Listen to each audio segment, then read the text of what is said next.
what's up sa inyo mga kamotilib. So ituturo ko sa inyo kung paano i-convert sa sprocket na Raider FI carb yung stock flange hub ng Prusi Flash X. So ganito lang po yung gagawin natin, tabas. So hindi ko na na-videoan, pero may video ako na hindi pa siya tabas.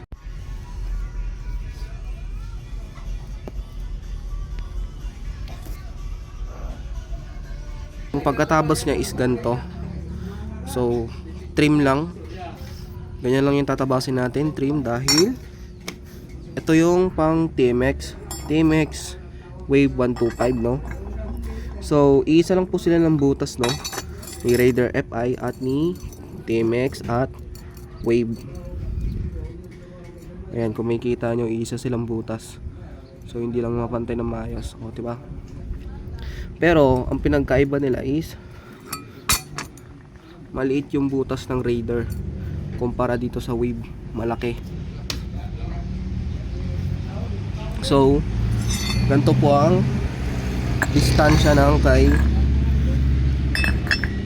Wave. So kitang kita nyo naman dito sa butas.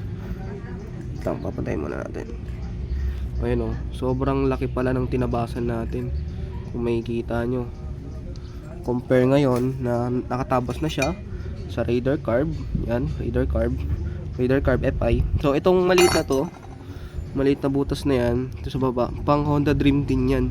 So pang carb din to, mga old breed ng Raider, Gen 1, Gen 2 and new breed dito yan, 4 holes na yan. Tapos pasukat din siya ng Honda Dream C100 at ganito lang din gagawin niya sa Honda Dream C100.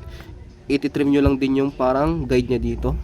Then itong sa Raider Carb, ayun, diba? So yung magiging guide niya, ito na, masikip na yan siya.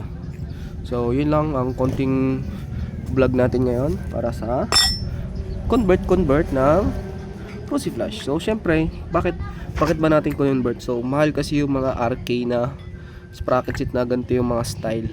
O ito, konting convert lang, nakapang Raider ka na. So worth 190 pesos lang to.